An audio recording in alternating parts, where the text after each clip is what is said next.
Command பாக்ஸில் ஒரு அக்கா ரொம்ப நேரமாக என்கிட்ட பேசிகிட்டு இருக்காங்க. அவங்களுக்கு கமாண்டில் நிறைய தெளிவாக பதில் சொல்ல முடியல. சரி, வீடியோவை போட்டால் நிறைய பேத்துக்கு இது தெளிவான விளக்கமாக கொண்டு போய் சேரும்னு தான் வீடியோவை சொல்கிறேன், நல்லா கேட்டுக்கோங்க.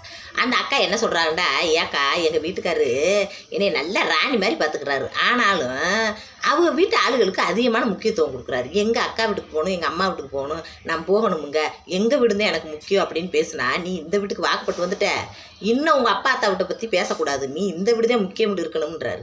என் தங்கச்சியை போய் பார்க்கணும், எங்கள் அக்கா போய் பார்க்கணும்னா விட மாட்டேங்கிறாரு. ஆனால் அவங்க அக்கா தங்கச்சியை கூப்பிட்டுக்கிட்டு நாங்கள் எங்கேயாவது வெளியே உண்டாடு வராங்க, எல்லாமே பண்ணுறாங்க அக்கா. அப்படி நடக்கையில் எனக்கு அவர்கிட்ட அடிமையாக இருக்கிற மாதிரியே தோணுதுக்கா அப்படின்னு இருக்காங்க. அப்படி சொல்லாதீங்க. என்ன அடிமை? புருஷன் பொண்டாட்டிக்குள்ளே கல்யாணம் முடிச்சு நம்ம தாலி கட்டி வாக்கப்பட்டு வந்ததுக்கப்புறம் புருஷன் சொல்கிறத பொண்டாட்டி கேட்குறதும் பொண்டாட்டி சொல்கிறத புருஷன் கேட்குறதும் அடிமைத்தனம் நினைக்கிறதையே எண்ணக்கூடாது. அப்படி எண்ணிட்டாவே நம்ம வாழ்க்கையில் எல்லாத்துலேயுமே தோல்வி அடைஞ்சிக்கிட்டு தான் போவோம், நல்ல முறையில் இருக்க முடியாது. நான் என்ன சொல்கிறேன், புருஷன் அவர் குடும்பத்தை அவர் பெருசாக முக்கியத்துவம் கொடுத்து முதலுரிமை கொடுக்குறாரு அப்படின்ற எண்ணத்தை விட்டுவிட்டு அவரை விட தாண்டி நீங்கள் அதிகமாக உங்கள் புருஷன் குடும்பத்தை மேலே பாசத்தை வைங்க. அப்புறம் பாருங்கள் நடக்கிற கதையை. நான் எதுக்கு நாத்தனார் வீட்டில் போய் பாத்திரம் வளர்க்குறீங்க, நாத்தனாருக்கு வேலை பார்த்துக்கிட்டு இருக்கேன், நாத்தனார் மகளை கூட்டிகிட்டு போய் ட்ரெஸ் எடுத்துகிட்டு வரேன், நாத்தனார் மகளை பார்க்க போகிறேன் அப்படின்னு எதுக்கு வீடியோ போடுறேன்னு நினைக்கிறீங்க? நீங்களே நீ நல்ல மனுஷி அப்படின்னு பேர் சொல்லட்டும்டா. அப்படிலாம் கிடையாது. நீங்கள் நல்ல ஒரு மனுஷன் சொன்னான்னா, கெட்ட மனுஷன்னு சொன்னான்னா அதுக்கெல்லாம் கிடையாது. எல்லாரும் நம்ம புருஷன் விட்ட நம்ம தாய் விட்டை விட அதிகமாக நேசிக்கையில் நம்ம புருஷன் இங்கே பார்த்துக்கிட்டே இருப்பார்.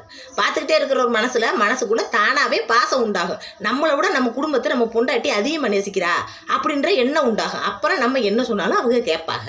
இதுதான் ஒரு மனுஷனுக்குள்ளே இருக்கிற ஒரு ட்ரிக்கு. அதை யாரும் பொம்பளையை புரிஞ்சுக்கிறதில்ல. ஆம்பளையிட்ட உன் குடும்பம் முக்கியமா, என் குடும்பம் முக்கியமையா, ஏன் பத்தாப்பு முக்கியமையான்னு சண்டை விடக்கூடாது. சரிகள் மல்லு கட்டு நின்றோம்னா 2 பேர் விடமும் சீதரிச்சு போயிடும். அவ்வளவுதான். கூட இருக்கிற வாட்டுக்கு இருப்பாங்க. அதனால் உங்கள் குடும்பத்தில் நீங்கள் உங்கள் ஆத்தாப்பு குடும்பம் இது நம்ம பிறந்தது, இது வாக்கப்பட்டு வந்த குடும்பம்னு 2 குடும்பம்னு நினைக்காதீங்க. ரெண்டுமே ஒரு குடும்பம் தான். 2 குடும்பத்துலேயும் நம்மளுக்கு உரிமை, அதிகமான உரிமை இருக்குது. இந்த குடும்பத்துலையும் சரி, அந்த குடும்பத்துலையும் சரி.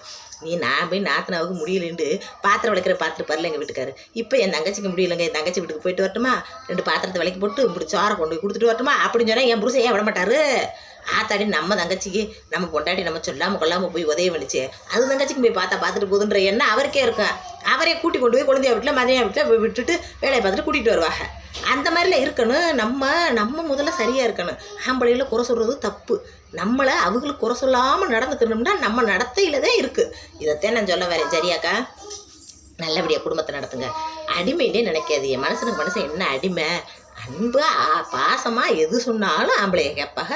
அதே மாதிரி நம்மளும் நடந்துக்கிறோம். அதுதான். லைக் பண்ணுங்கள் மக்களே.